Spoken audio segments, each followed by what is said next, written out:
Now, the purpose of the Bible is to testify of Jesus Christ. The Bible, from Genesis to Revelation, points to Christ. The Bible is true in a very strange way. What you do as an educated person is sample that structure that constitutes the sum total of the texts of our civilization. Because if those four things are true, that there's truth, that God exists, that miracles are possible, and the New Testament is reliable enough to let us know that the resurrection occurred, then Christianity is true. Because if Jesus rose from the dead, game over, Christianity is true. So, what is the food you give to the soul? It is reading the Bible, the Word of God. And I don't care who you are, you cannot live a victorious life if you neglect Bible reading and Bible study.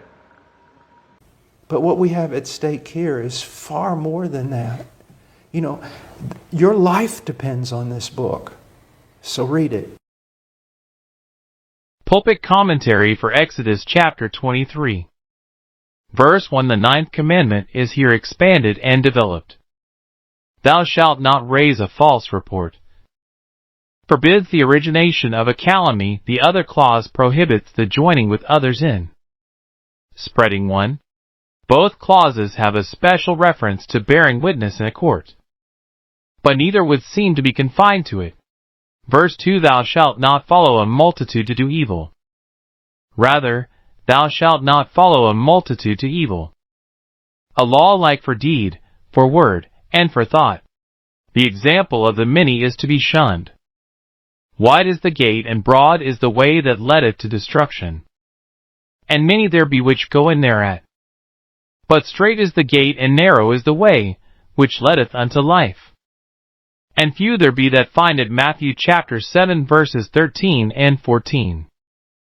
It is extraordinary that so many, even of professing Christians, are content to go with the many, notwithstanding the warnings against so doing, both of the law and of the gospel.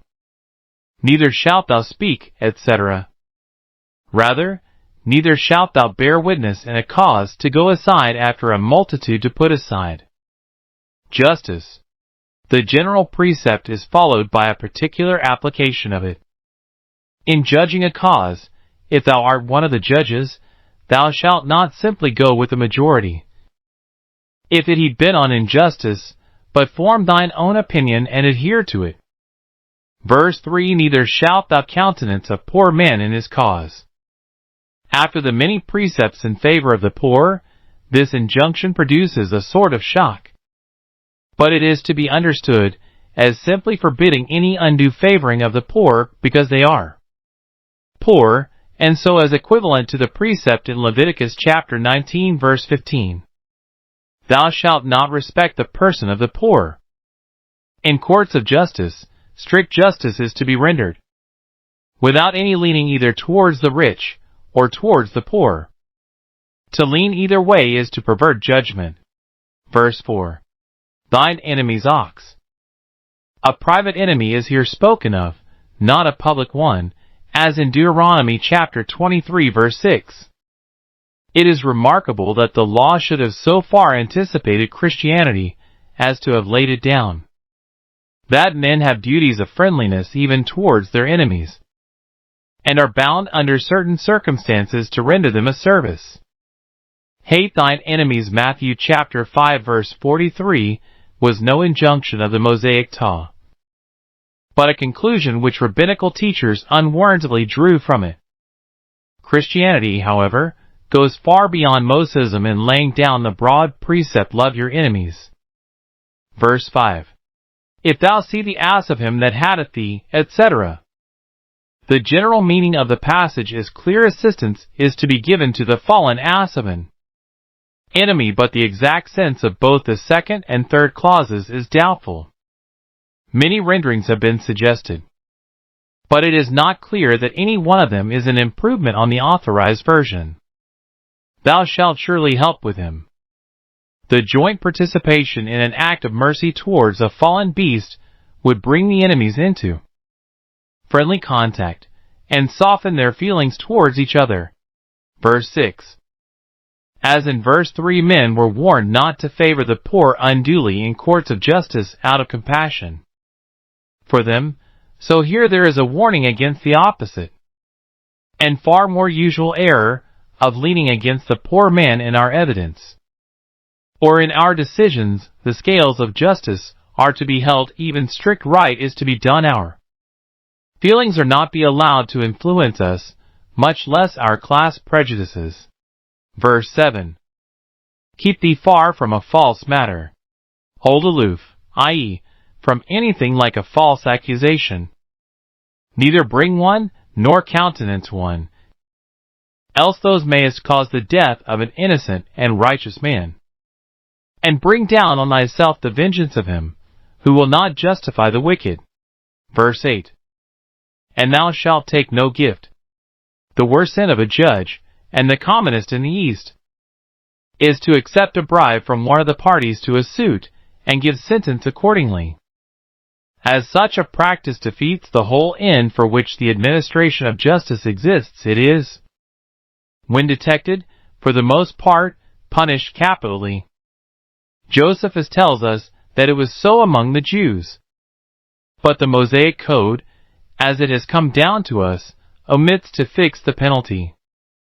Whatever it was practically set at naught. Eli's sons turned aside after lucre and took bribes, and perverted judgment. 1 Samuel chapter 8 verse 3.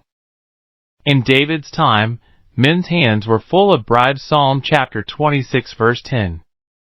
Solomon complains of wicked men taking gifts out of their bosoms to pervert the ways of judgment. Proverbs chapter 17 verse 23. Isaiah is never weary of bearing witness against the princes of his day, who love gifts and follow after rewards. Isaiah chapter 1 verse 23, who justify the wicked for reward, and take away the righteousness of the righteous from him. Isaiah chapter 5 verse 23. Micah adds his testimony. Hear this, I pray you, ye heads of the house of Jacob, and princes of the house of Israel, that abhor judgment and pervert all equity. They build up Zion with blood, and Jerusalem with iniquity. The heads thereof judge for reward. Exodus chapter 3 verses 9, 10, and 11. The gift blindeth the wise. See Deuteronomy chapter 16 verse 19. Verse 9. Thou shalt not oppress a stranger. This is a repetition of Exodus chapter 22 verse 21, with perhaps a special reference to oppression through courts of justice. For thou knowest the heart of a stranger. Literally, the mind of a stranger, or, in other words, his thoughts and feelings. Thou shouldest therefore be able to sympathize with him. Ceremonial laws verses 10 through 19. Verses 10 and 11. Law of the sabbatical year. Days of rest, at regular or irregular intervals, were well known to the ancients, and some regulations of the kind existed in most countries, but entire years of rest were wholly unknown to any nation except the Israelites, and exposed them to the reproach of idleness. In a primitive condition of agriculture, when rotation of crops was unknown, artificial manure unemployed, and the need of letting even the best land sometimes lie fallow unrecognized, it may not have been an uneconomical arrangement to require an entire suspension of cultivation once in 7 years, but great difficulty was probably experienced in enforcing the law. Just as there were persons who wished to gather manna on the seventh day. Exodus chapter 16 verse 27. So there would be many anxious to obtain in the 7th year something more from their fields than nature would give them if left to herself. If the 70 years of the captivity were intended exactly to make up for omissions of the due observance of the sabbatical year, we must suppose that between the time of the Exodus and the destruction of Jerusalem by Nebuchadnezzar, the ordinance had been as often neglected as observed. See 2 Chronicles chapter 36 verse 21. The primary object of the requirement was, as stated in verse 11, that the poor of thy people may eat. What the land brought forth of its own accord in the sabbatical year being shared by them. Leviticus chapter 25 verse 6. But no doubt it was also intended that the sabbatical year should be one of increased religious observance, whereof the solemn reading of the law in the ears of the people at the feast of Tabernacles in the year of release, Deuteronomy chapter 31 verse 10, was an indication and a part. That reading was properly preceded by a time of religious preparation, Nehemiah chapter 8 verse 1 through 15, and would naturally lead on to further acts of a religious character, which might occupy a considerable period, Ibidem chapters 9 and 10. Altogether, the year was a most solemn period, calling men to religious self-examination, to repentance, to the formation of holy habits, and tending to a general elevation among the people of the standard of holiness. What they leave the beasts of the field shall eat. There was to be no regular ingathering. The proprietor, his servants, the poor, and the stranger were to take what they needed, and the residue was to be for the cattle, and for the beasts that were in the land. Deuteronomy chapter 25 verses 6 and 7. Thy vineyard, thy olive yard. Corn, wine, and oil were the only important products of Palestine. And this mention of the vineyard and the olive yard shows that one and the same law was to hold good of all the lands in the country, however they might be cultivated. The whole land was to rest. Verse 12, law of the Sabbath, repeated. Nothing is here added to the teaching of the fourth commandment, but its merciful character is especially brought out. Men are called on to observe it, in order that their cattle may obtain rest, and their servants, together with the stranger that is within their gates, may find refreshment. It is to be borne in mind that the foreign population of Palestine was mostly held to hard service. See 2 Chronicles chapter 2 verses 17 and 18. Verse 13 contains two injunctions, one general, one special. 1. Be circumspect, or cautious, careful in respect of all that I command you. 2. Do not so much as utter the name of any false god. Not even to mention their names was to show them the greatest contempt possible, and, if followed out universally, would soon have produced an absolute oblivion of them. Moses, it may be observed, scarcely ever does mention their names. Later historians and prophets had to do so, either to deliver the true history of the Israelites, or to denounce idolatries to which they were given. There are many words one would wish never to utter. But while wicked men do the things of which they are the names, preachers are obliged to use the words in their sermons and other warnings. Verses 14 through 17. Law of festivals. The sanctification of days and times, says Richard Hooker, is a token of that thankfulness, and a part of that public honor which we owe to God for admirable benefits, whereof it doth not suffice that we keep a secret calendar, taking thereby our private occasions, as we list ourselves to think how much God hath done for all men, but the days which are chosen out to serve as public memorials of such as mercies ought to be, clothed with those outward robes of holiness whereby their difference from other days may be made sensible. All ancient religions had solemn festival seasons, when particular mercies of God were specially commemorated, and when men, meeting together in large numbers, mutually cheered and excited each other to a warmer devotion and a more hearty pouring forth of thanks than human weakness made possible at other times. In Egypt such festivals were frequent, and held a high place in the religion. Abraham's family had probably had observances of the kind in their Mesopotamian home.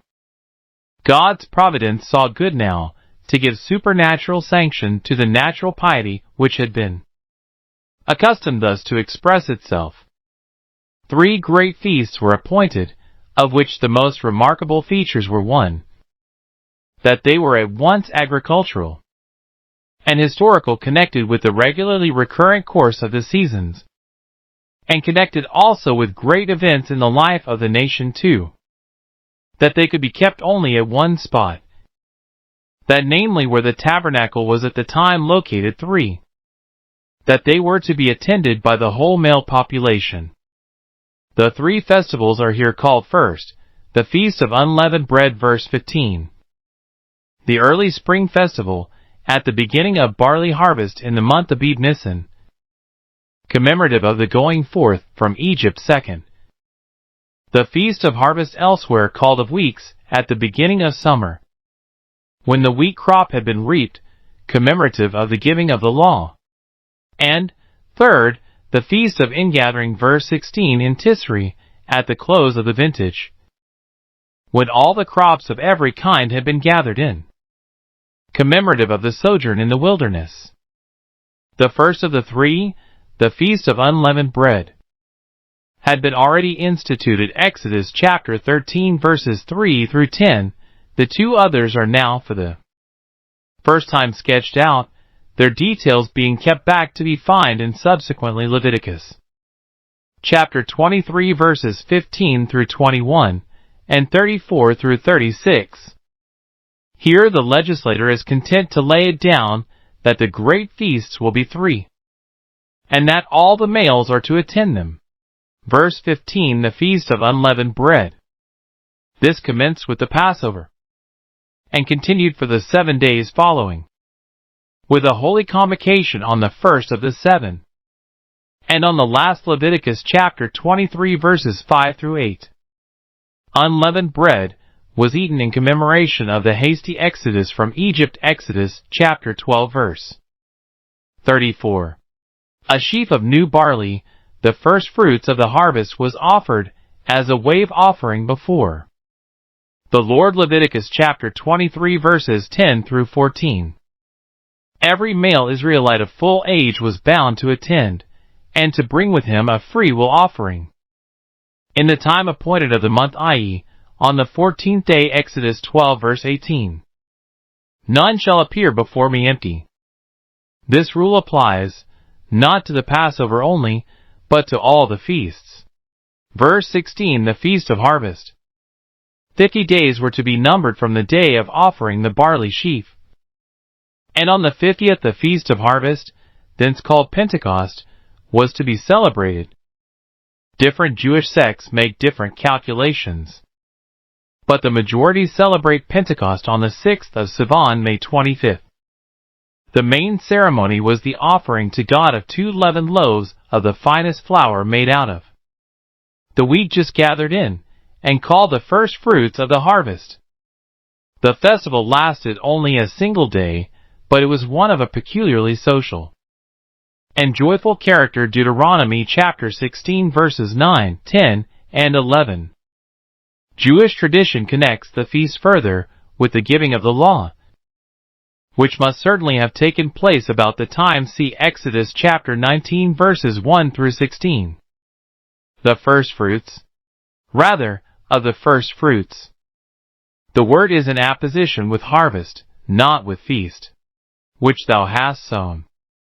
The sown harvest was gathered in by Pentecost. What remained to collect afterwards was the produce of plantations.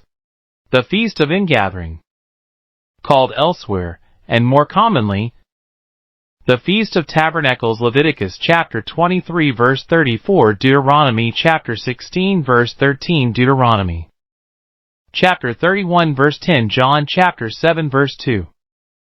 From the circumstance that the people were commanded to make themselves booths, and dwell in them during the time of the feast. The festival began on the 15th of Tisri, or in the early part of our October, when the olives had been gathered in, and the vintage was completed. It lasted 7, or according to some 8 days, and comprised 2 holy convocations. In one point of view, it was a festival of thanksgiving for the final getting in of the crops in. Another, a commemoration of the safe passage through the desert from Egypt to Palestine. The feast seems to have been neglected during the captivity, but was celebrated with much glee in the time of Nehemiah. Nehemiah chapter 8 verse 17. In the end of the year, i.e., the end of the agricultural year, when the harvest was over, as explained in the following clause. Verse 17, 3 times in the year all thy males shall appear before the Lord God. This seems to moderns a very burthensome enactment. But we must remember that Palestine is not bigger than Wales, and that great gatherings had great attractions for many in the ancient world, when they were the only means by which information was spread, and almost the only occasions on which friends and relations who lived far apart could expect to see each other. The European Greeks had, in their Olympian and other games, similar great gatherings, which occurred once or twice in each year, and, though under no obligation to do so, attended them in enormous numbers. It may be doubted if the religious Hebrews felt the obligation of attendance to be a burthen. It was assuredly a matter of great importance, as tending to unity and to the quickening of the national life, that they should be drawn so continually to one center, and be so frequently united in one common worship. Most students of antiquity regard the Greek games as having exerted a strong unifying influence over the scattered members of the Grecian family. The Hebrew festivals, occurring so much more frequently, and required to be attended by all, must have had a similar, but much greater, effect of the same kind. Verse 18, law of the Paschal sacrifice. That the Paschal lamb is here intended by my sacrifice seems to be certain, since the two injunctions to put away leavened bread and to allow none of the victim's flesh to remain till the morning, see Exodus chapter 12 verse 10, are combined in the Paschal sacrifice only. Of all the offerings commanded in the law, the Paschal lamb was the most important, since it typified Christ. It may therefore well be termed, in an especial way, God's sacrifice. By the fat of my feast some understand the fat of the lamb, others the best part of the feast keel, i.e., the lamb itself. In Exodus chapter 34 verse 25, which is closely parallel to the present place, we read, for the fat of my feast, the sacrifice of the feast of the Passover. Verse 19, law of first fruits. The first of the first fruits may mean either the best of the first fruits, see Numbers chapter 18, verse 12, or the very first of each kind that is ripe Ibidim, verse 13. On the tendency to delay, and not bring the very first, see the comment on Exodus chapter 22 verse 29. The house of the Lord. Generally, in the Pentateuch, we have the periphrasis, the place which the Lord thy God shall choose to put his name there, Deuteronomy chapter 12 verses 5, 11, and 14, Deuteronomy chapter 16 verse 16, Deuteronomy chapter 26 verse 2, etc. But here, and in Exodus chapter 34 verse 26, and again in Deuteronomy chapter 23 verse 18, this place is plainly declared to be a house or temple. Law against seething a kid in the mother's milk. The outline of law put before the Israelites in the Book of the Covenant terminated with this remarkable prohibition. Its importance is shown, 1, by its place here, and 2, by its being thrice repeated in the law of Moses, see Exodus chapter 34 verse 26 and Deuteronomy chapter 14 verse 21. Various explanations have been given of it, but none is satisfactory, except that which views it as a protest against cruelty and outraging the order of nature, more especially that peculiarly sacred portion of nature's order, the tender relation between parent and child, mother and suckling. No doubt the practice existed. Kids were thought to be most palatable when boiled in milk, and the mother's milk was frequently the readiest to obtain. But in this way, the mother was made a sort of accomplice in the death of her child. which men were induced to kill on account of the flavor that her milk gave it. Reason has nothing to say against such a mode of preparing food, but feeling revolts from it, and the general sense of civilized mankind re-echoes the precept, which is capable of a wide application: thou shalt not see the kind in his mother's milk. Verses 20 through 31, the rewards of obedience. God always places before men the recompense of the reward. He does not require of them that they should serve him for naught. The book of the covenant appropriately ends with a number of promises, which God undertakes to perform, if Israel keeps the terms of the covenant. The promises are: 1.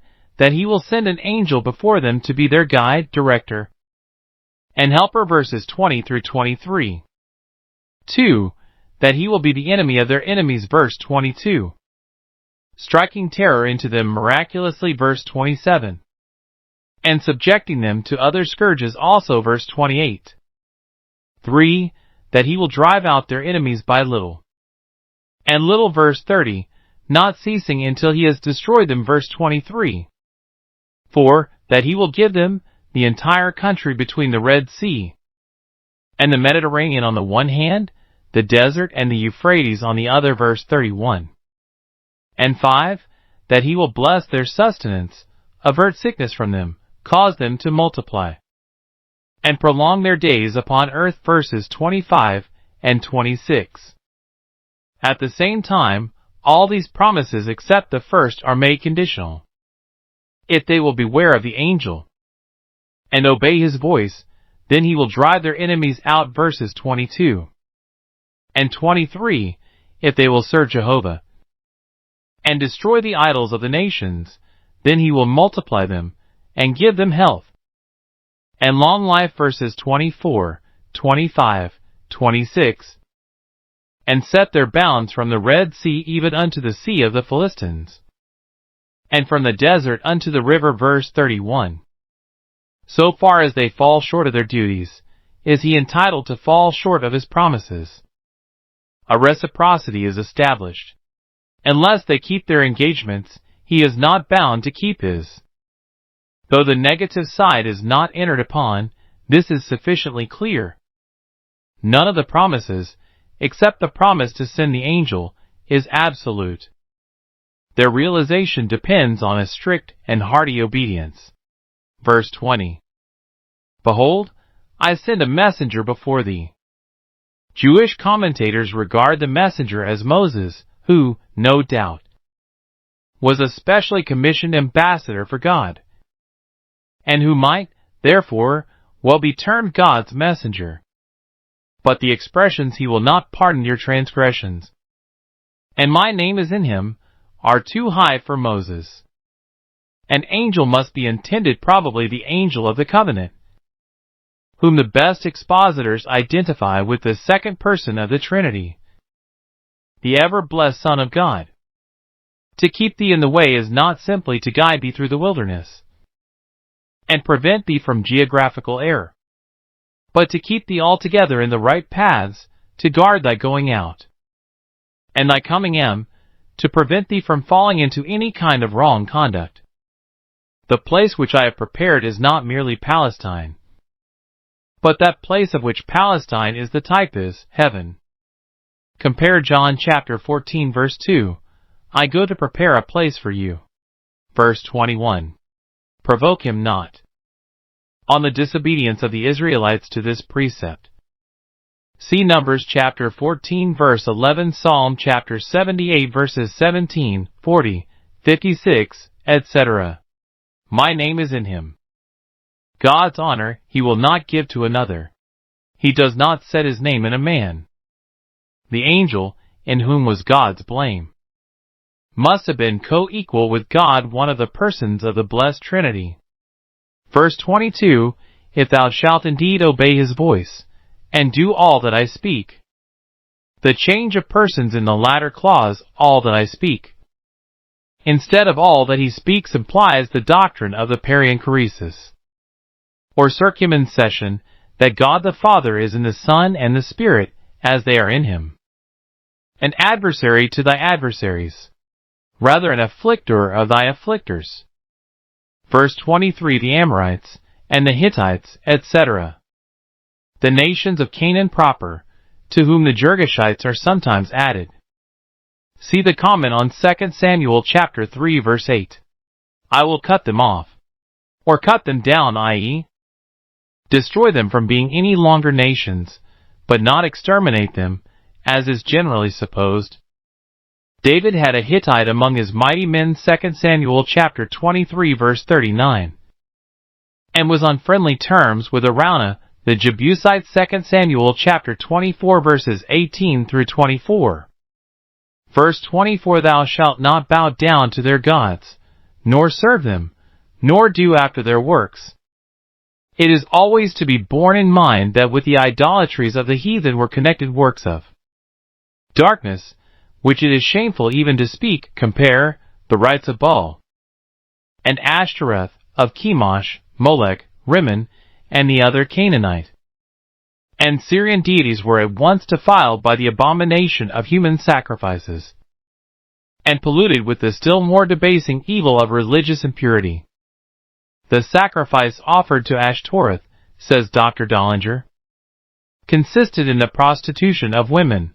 The women submitted themselves to the visitors of the feast in the temple of the goddess or the adjoining precinct. A legend told of Astarte Ashtoreth having prostituted herself in Tyre for 10 years. And in many places matrons, as well as maidens, consecrated themselves for a length of time, or on the festivals of the goddess, with a view of propitiating her, or earning her favor as hieroglyph of unchastity.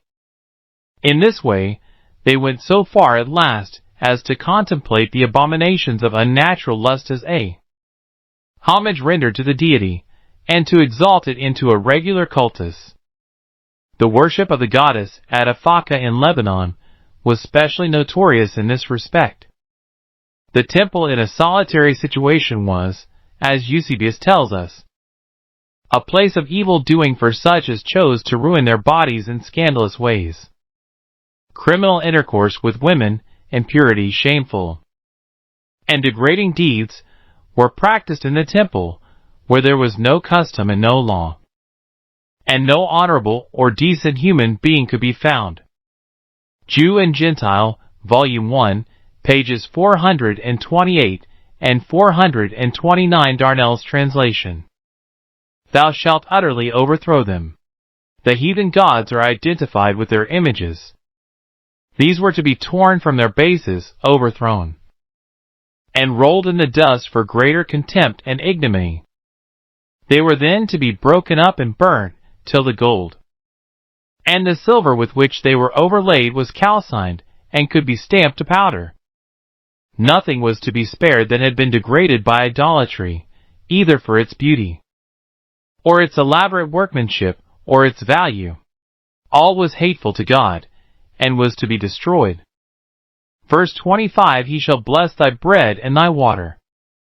If the Israelites were exact in their obedience, and destroyed the idols, and served God only, then he promised to bless their bread, and their water, the food, i.e., whether meat or drink, on which they subsisted, and to give them vigorous health, free from sickness of any kind, which he pledged himself to take away from the midst of them. Though Christians have no such special pledge, there is, no doubt, that virtuous and godly living would greatly conduce to health, and take away half the sicknesses from which men suffer, even at the present day. Verse 26, there shall nothing out their young, nor be barren in thy land. This blessing could not have followed upon godly living in the way of natural sequence, but only by divine favor and providential care. It would have rendered them rich in flocks and herds beyond any other nation. The number of thy days I will fulfill. There shall be no premature deaths. All, both men and women, shall reach the term allotted to man, and die in a good old age, having fulfilled their time. Godly living, persisted in for several generations, might, perhaps, produce this result. Verse 27, I will send my fear before thee. The fear which fell upon the nations is seen first in the case of Balak and the Moabites. Moab was sore after 8 of the people, because they were many. Numbers chapter 22 verse 3. Later it is spoken of by Rahab as General Joshua chapter 2 verses 9 and 11. A very signal indication of the alarm felt is given in the history of the Gibeonites. Joshua chapter 9 verses 3 and 27. I will make all thine enemies turn their backs unto thee. For the fulfillment of this promise, see Numbers chapter 21 verses 3, 24, and 35. Numbers chapter 31 verse 7, Joshua chapter 8 verses 20 through 24, Joshua chapter 10 verse 10, etc. Had their obedience been more complete, the power of the Canaanitish nations would have been more thoroughly broken, and the sufferings and servitudes related in the book of Judges would not have had to be endured. Verse 28, and I will send hornets before thee. This is scarcely to be taken literally, since no actual plague of hornets is mentioned in the historical narrative. Hornets here, and in Deuteronomy chapter 7 verse 20, Joshua chapter 24 verse 12, are probably plagues or troubles of any kind, divinely said to break the power of the heathen nations, and render them an easier prey to the Israelites when they made their invasion. Possibly, the main hornets were the Egyptians, who, under Ramesses III, successfully invaded Palestine about the time of Israel's sojourn in the wilderness, and weakened the power of the Hittites, Kedah, the Hivite, the Canaanite, and the Hittite. By a common figure of speech, a part is put, or the whole 3 nations for 7. The 3 names seem to be taken at random, but include the 2 nations of most power, the Canaanites and the Hittites. Verse 29, I will not drive them out from before thee in 1 year. The divine action is for the most part slack. As men count slackness, it is not hasty, spasmodic, precipitate, as human action is too often. Men are impatient. God is strangely, wonderfully patient. He would not drive out the Canaanitish nations all at once, lest the land should become desolate, there being an insufficient population to keep down the weeds and maintain the tillage, and 2, lest the beasts of the field should multiply, so as to become a danger to the newcomers. It is related that when the kingdom of Samaria was depopulated by the removal of the 10 tribes, there was a great increase of lions, which preyed upon the scanty remnant left. 2 Kings chapter 17 verse 25. Even in France, after the Franco-German War, it was found that in many districts wolves increased. A third reason why the nations were not subdued all at once, not mentioned here, is touched in Judges chapter 2 verses 21, 22, and 23. The Lord left those nations, without driving them out hastily, that through them he might prove Israel, whether they would keep the way of the Lord to walk therein, or not.